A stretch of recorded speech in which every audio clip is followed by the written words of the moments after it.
طريقة النبي عليه السلام وين؟ دي طريقته، وأنت مكلف باتباع طريقة النبي صلى الله عليه وسلم. إذا كان الإنسان دعا فليدعو وليقل اللهم ثبتني على طريقة نبيك صلى الله عليه وسلم في الأولى، بدل يقول ثبتني على طريقة محمد وعثمان. يمكن بكرة تطلع غلط، يمكن ده فيك مقلب الليلة بكرة تطلع عليك إنه غلط. تدعو سهل، هذا دعاء مطلوب في الشريعة زي ما جاءت الآيات ربنا آمنا بما أنزلت واتبعنا محمد عثمان المرغني، واتبعنا الرسول فاكتبنا مع الشاهدين. فلذلك الذي يدعو ينبغي أن يقول كما كان يقول النبي صلى الله عليه وسلم في حديث عائشة رضي الله تعالى عنها في سنن أبي داود وغيره. كان أكثر دعاء النبي صلى الله عليه وسلم اللهم يا مقلب القلوب ثبت قلبي على دينك، مش على طريقة محمد عثمان المرغني ولا طريقة زيد أو عمرو بن خلق الله عز وجل. فهذا القول باطل ينقضه ما ذكرته من حديث أخرجه أبو داود في سننه. بعدها قال فثبتنا اللهم على محبته وعلى طريقته في الدنيا والآخرة بحق سيدنا محمد بن عبد الله.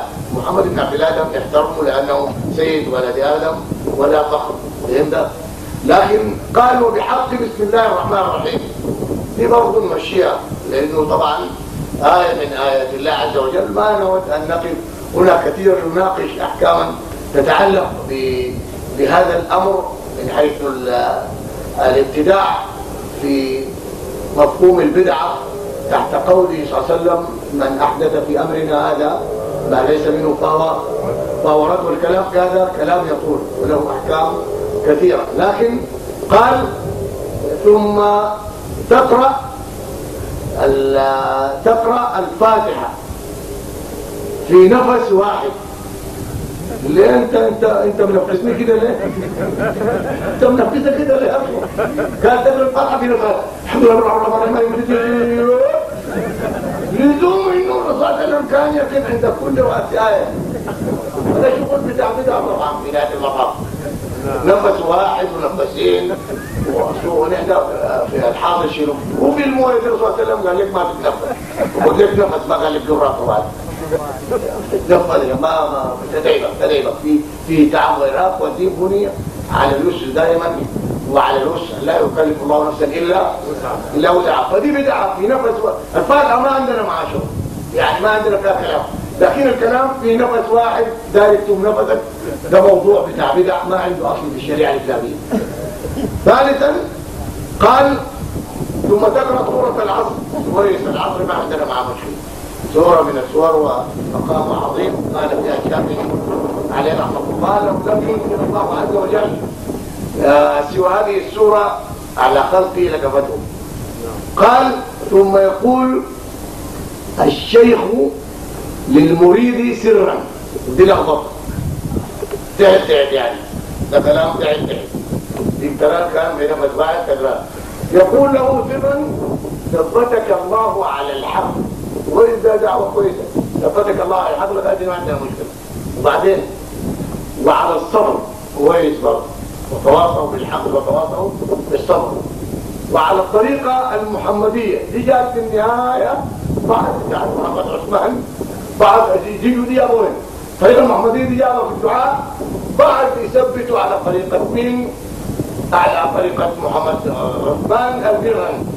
فقال وعلى الطريقة المستقيمة إذا سألت الله أن يثبتنا على الطريقة المستقيمة المحمدية، ده كلام مطلوب في الشريعة الإسلامية. وبعدها قال وعلى الطريقة المحمدية، وده كله تحت سرا. قال المستقيمة بحق أهم سقط هلع يصر، وبحق أحون قاف وتم ثم آمين. فهمت حاجة؟ هذا الكتاب بعد الكتاب بتاعه. لا هذه الطريقة، هذه يقول الطريقة عشان تدخل بلولة زي دي، كلام ما عنده معنى ولن تجد له تفسيرا إلا أن الشريعة تعتبر هذا من جنس البدع والضلالات في الحكم العام. إياكم ومحدثات الأمور فإن كل محدثة بدعة وكل بدعة ضلالة وكل ضلالة في النار، فدي مسألة دي كيفية دخول الطريقة. وبالتالي من البداية ثبت لنا أن كيفية الدخول بهذه الطريقة بني على البدع وعلى الضلالة، فيلزم المسلم أن يتجنب هذه البدع والضلالات وأن يتمسك بكتاب الله وبسنة رسول الله صلى الله عليه وآله وسلم. نأتي لهذا الكتاب مرة أخرى، لكن قد نقف مع كتاب آخر وهو كتاب الرسائل المرغنية. الرسائل المرغنية في الصفحة رقم 9 و10. الصفحة رقم 9 و10. ونقرأ عقيدة من عقائد هؤلاء الناس في أصل منهجهم الذي يدينون به، ونناقش ما كتبه هؤلاء الناس على ضوء كتاب الله وسنة رسول الله صلى الله عليه وسلم. ده في كتاب الرسائل المرغنية في آداب الطريقة الختمية. تأليف الكاتب طبعا بيتكلم في الرسالة الأولى، قال تأليف سيدي عبد الله المحجوب المرغني. ده الكتاب تأليف قال سيدي عبد الله المحجوب المرغني، ده الكتاب. طيب في الصفحة رقم 9 بيذكر الكاتب في مقام الاستغاثة، لأنه الرسالة هذا مجموعة رسائل لمجموعة كتاب من أهل الطريقة الختمية.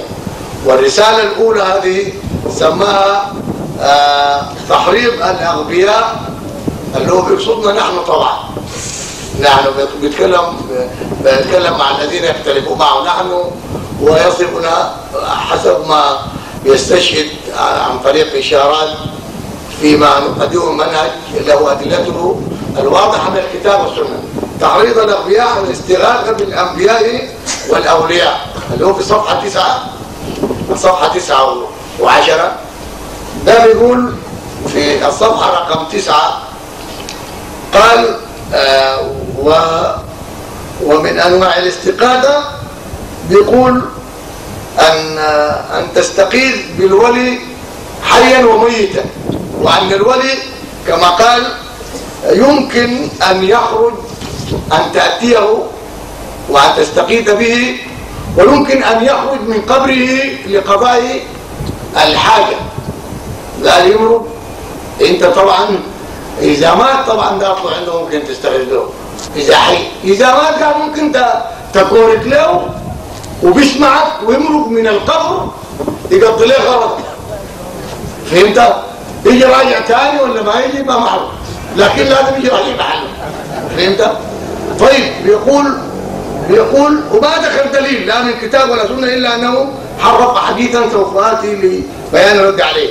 قال وحتى لقد خرج البعض من قبره جهارا وقضى لقاصده ومناديه أوطارا يعني حاجات. قال لقد خرج البعض من قبره يعني من الأولياء، لقد خرج طبعا ما عنده دليل، خرج من وين؟ كلام زايد بدون دليل. قال لقد خرج، انت شفت ليه الناس اللي بيمروا قدام فيه ولا كملوا؟ اذا في عدنا مش نحن نحل المشكله دي بهسه نشوف اكبر ختم في البلد دي الذي يدين بهذه العقيده، فنحن نوديك لاكبر قبه تعجبك من بتاعينك انت. عندنا مشاكل كثيره قد نحكي عليهم من باب التجربه، وكنا لا نصدق بذلك، لكن من باب ان نكشف عن زيف هذا الكلام. نقول له انا بخلي عمتي دي بخليها هنا، وبقول له كده يا ابونا الشيخ العمه دي راحت هناك ناولنيها، ان بقى بلد ناولنيها خلاص مشكلتنا اتحلت، وان قعدنا نكون